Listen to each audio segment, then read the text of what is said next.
The official history says USA 1994 was a triumph. 3.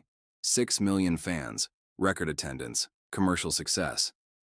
But there's a number they never mention. 6. 6 bullets fired into the body of a player who made one mistake. One tournament. One summer that killed a man, banned a legend, and quietly rewrote every rule of the sport you watch today. Everyone remembers the image. The Rose Bowl. 94, 0-0 people. Roberto Baggio walking to the penalty spot. Brazil's 4th World Cup, the summer when America discovered soccer. FIFA's official documentaries call it the tournament that changed everything. And in a way, they're right. Just not in the way they want you to believe. Because behind every celebration, behind every packed stadium, there were forces nobody in Zurich wanted examined. In 1988, FIFA made a decision that quietly changed football forever. They awarded the World Cup to the United States, a country without a professional league, a country where soccer ranked behind football, basketball, baseball, and hockey, a country with almost no football culture at all. And somehow, the decision took only one round of voting. Why? Because the United States offered FIFA something no other country could: television. Hundreds of millions of future viewers, corporate expansion, advertising power, and a promise. A professional league would launch immediately after the tournament. That league became MLS. But MLS wasn't born from football passion. It was part of the deal, and that deal changed the future of the sport forever. While FIFA counted future revenue, another country was collapsing in real time: Colombia. In 1994, Colombia wasn't just talented, they were terrifying. They had destroyed Argentina 5-0 in Buenos Aires. Pelé predicted they would win the World Cup. Valderrama, Asprilla, Rincon, a golden generation. But behind the brilliance, there was another system operating in the shadows. Drug cartels had infiltrated Colombian football at every level. They owned clubs, they financed teams, they controlled gambling markets. And millions of dollars were riding on every result, especially the match against the United States. Colombia was expected to win. The bets were already placed. Too much money depended on it. Then, in the 34th minute, everything collapsed. Andres Escobar stretched to intercept a cross.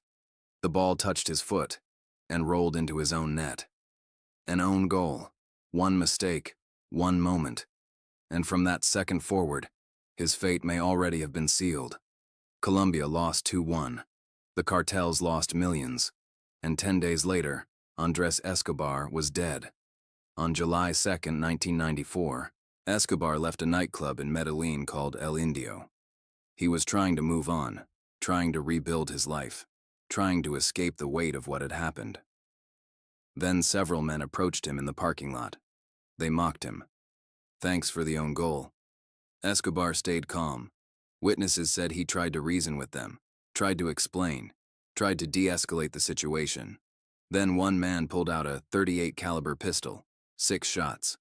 And according to witnesses, he shouted, "Goal!" after every bullet. One goal, one shot. Again, again, again. Andres Escobar died on the concrete at 27 years old. The official killer was Humberto Castro Muñoz, a bodyguard linked to powerful cartel associates who reportedly lost enormous sums betting on Colombia. But here's the part nobody talks about. The World Cup barely paused. The quarterfinals began almost immediately. The machine kept moving. The sponsors kept broadcasting. The stadium stayed full. Thousands walked behind Escobar's coffin through the streets of Medellín. And FIFA moved on as if nothing had happened. That silence matters.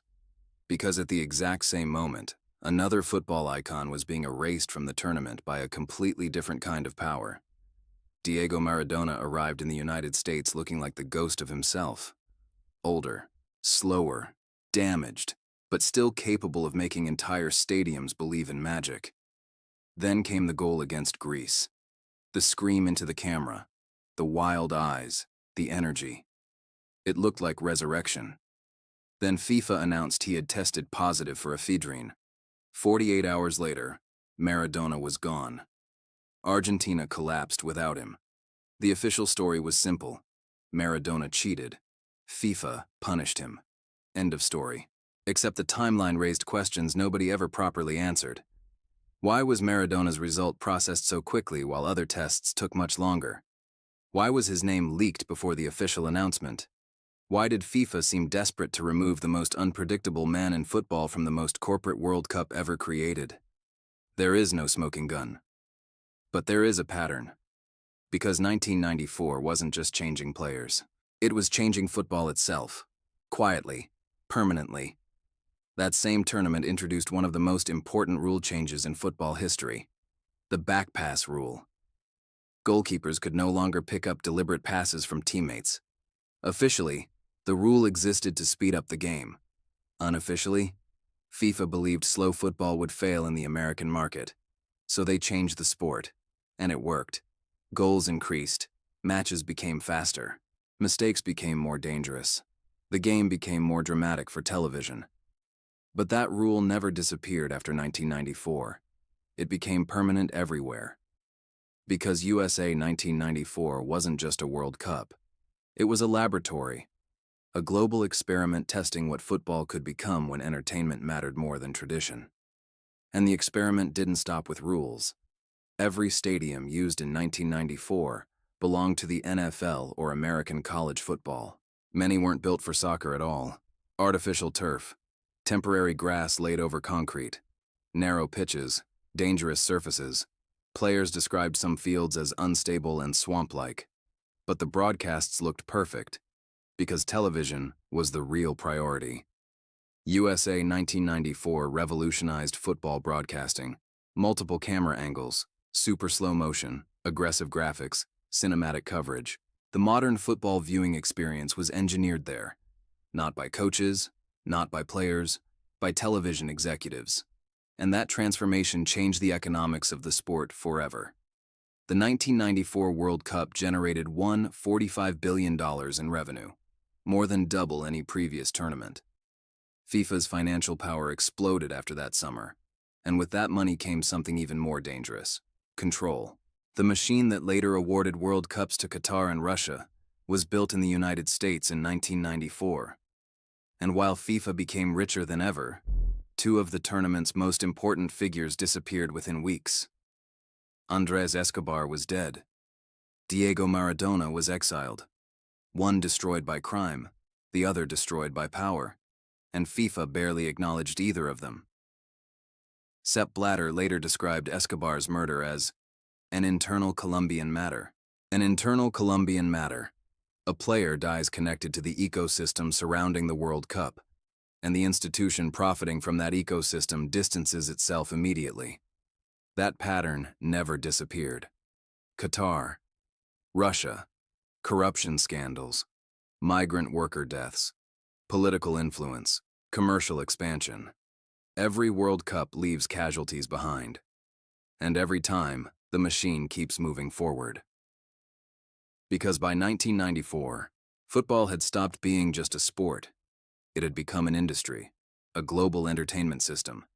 And once that happened, protecting the image became more important than confronting the consequences. That's why USA 1994 matters so much. Not because America discovered football, but because football discovered America. Commercialization, television-first design, sponsor-driven decisions, entertainment pacing, global monetization. Modern football was born there. And now, in 2026, the World Cup returns to the United States once again. The same promises are back: growth, legacy, accessibility, global celebration. But the same shadows are already visible too. Displacement around host cities, rising costs pushing fans away, massive corporate control, billions in projected revenue. And once again, FIFA insists everything is under control. But now you know the blueprint. You've seen the pattern: sell the spectacle, silence the casualties, count the revenue. That's the architecture modern football was built on.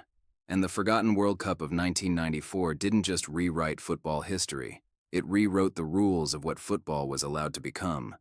Because if 1994 was the prototype, 2026 may be the final version of the machine.